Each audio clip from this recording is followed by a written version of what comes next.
مضمون کا عنوان ہے مشورہ۔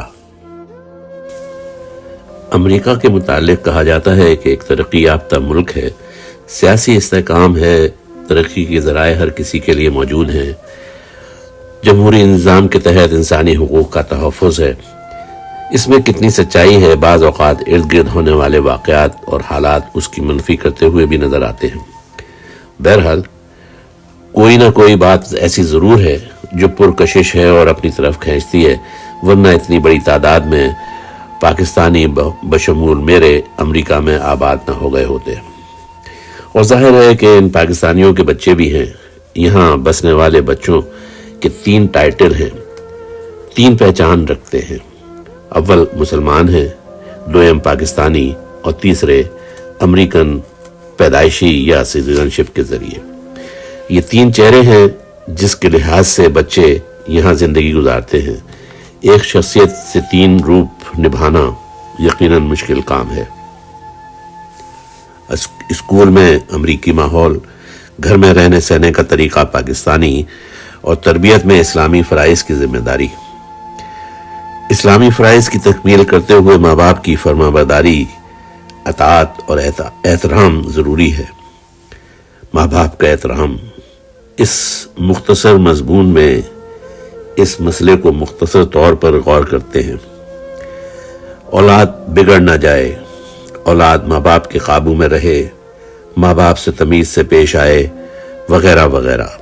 ان باتوں کی فکر ہر ماں باپ کو رہتی ہے، خصوصاً امریکہ میں رہنے والے ماں باپ کو اس کی فکر زیادہ ہی رہتی ہے، اور اسی کے تحت اپنی اولاد کو ہدایت دیتے پایا گیا ہے۔ والدین کی خود کی اسلامی تعلیم محدود صحیح، مگر اکثر والدین کم از کم قرآن شریف کی ان آیات کا ترجمہ ضرور جانتے ہیں جن میں اولاد کو تنبیہ کی گئی ہے کہ والدین سے اف تک نہ کرو، اور والدین اپنی اولاد کو اس کا حوالہ دیتے ہوئے بھی نظر آتے ہیں۔ اس کے علاوہ مساجد میں بھی اکثر ماں باپ فرمائشی طور پر اس مضمون سے متعلق وعظ بھی کروا دیتے ہیں، یا پھر خود کے اور محلے کے بچوں کو جمع کر کے کسی عالم دین کو بلوا کر اس اہم مسئلے کی یاد دہانی کرا دینی جاتے ہیں۔ اور کیوں نہ ہو، آخر والدین کی اطاعت و احترام بے شک لازمی ہے، مگر ساتھ ہی ساتھ ماں باپ کی بھی بچوں کی پرورش اور تربیت کے سلسلے میں کچھ فرائض ہوتے ہیں۔ کچھ باتیں لازم و ملزوم کی حیثیت رکھتی ہیں۔ عزت چاہتے ہو تو دوسروں کی عزت کرنی بھی ہوتی ہے۔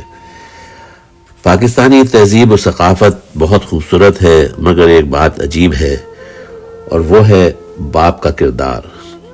اور اس کردار کے تحت باپ کی شخصیت ایک رعبدار ایسا شخص جس سے اولاد خوفزدہ رہنا چاہیے بن کر رہ گئی ہے۔ مثلاً اکثر ماؤں کو کہتے سنا ہوگا، اپنے ابو کو آنے دو پھر تمہاری شکایت کروں گی، اور یا پھر تمہارے ابا آنے والے ہیں، کھیل کود بند کرو، تمیز سے بیٹھ جاؤ۔ گویا باپ ایک سخت گیر شخص ہے، اس سے ڈرنا چاہیے۔ اور اس کردار کو نبھانے کے لیے اکثر باپ حضرات بچے سے ہنس کر بولنا بھی چاہتے ہوں تو اس خوف سے نہیں بولتے کہ بچے کے اوپر سے رعب ہٹ جائے گا، حالانکہ احترام اور خوفزدہ ہونا 2 مختلف چیزیں ہیں۔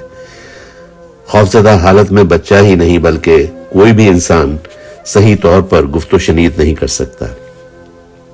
باپ اور اولاد کے درمیان جب بات چیت نہیں ہوگی تو تربیت کس طرح سے ہو سکے گی، نصیحت کس طرح سے ہو سکے گی، ان کے مسائل کو کس طرح جانا جا سکے گا، ان کے ذہن میں آئے ہوئے سوالات کا جواب کون دے گا۔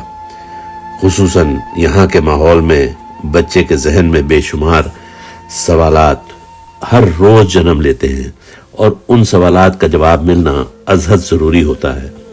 ان مشکلات کو حل کرنے کے لیے جو بات سب سے اہم سامنے آتی ہے وہ ہے بچے اور ماں باپ کی گفت و شنید، اور اس کے لیے ماں باپ کے پاس اولاد کے لیے کوالٹی ٹائم کا ہونا۔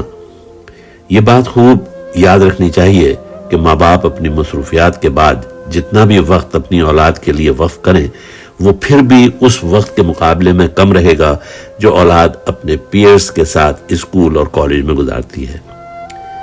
بچے کے اوپر رعب اور دبدبہ اتنا ہی کافی ہوتا ہے جتنا درکار ہو۔ بچے کو شٹ اپ کر دینے سے نہ صرف وہ مایوس ہوگا بلکہ ہو سکتا ہے وہ غلط انداز میں سوچ جائے۔ باپ کو ایک ہوا بنانے کی بجائے بچوں کے دوست کا کردار ادا کرنا ہوگا۔ یاد رکھیے یہ ایک فطری بات ہے، کوئی بچہ کوئی شخص اپنے مسائل اپنی الجھن جبھی کسی سے کھل کر بتا سکتا ہے جب اس کو اس پر بھروسہ ہو، بھروسہ اس بات کا کہ اس کی بات سن کر دوسرا شخص خواہ وہ باپ ہی کیوں نہ ہو آگ بگولا نہیں ہوگا، اسے حل تلاش کر کے نہیں دیا جائے گا تو کم از کم کوئی مفید مشورہ ضرور ملے گا۔ بچوں کی اس امید اور اس آس کو نا امیدی اور مایوسی سے بچائیے، ان کو اپنا وقت دیجیے، اس بات چیت کیجیے، ان کی عمر سامنے رکھ کر ان کو گائیڈ کیجیے۔ آنے والی عمر میں رونما ہونے والے بچوں کے سوالات کا معقول جواب پہلے سے معلوم کر کے رکھیے اور وقت آنے پر ان سوالات کا خوش اسلوبی سے جواب دیجیے، تحمل سے کام لیجیے۔ ہو سکتا ہے یہ بچے سمجھدار اور بڑے ہو کر آپ کو بھی کوئی مفید مشورہ دے سکے۔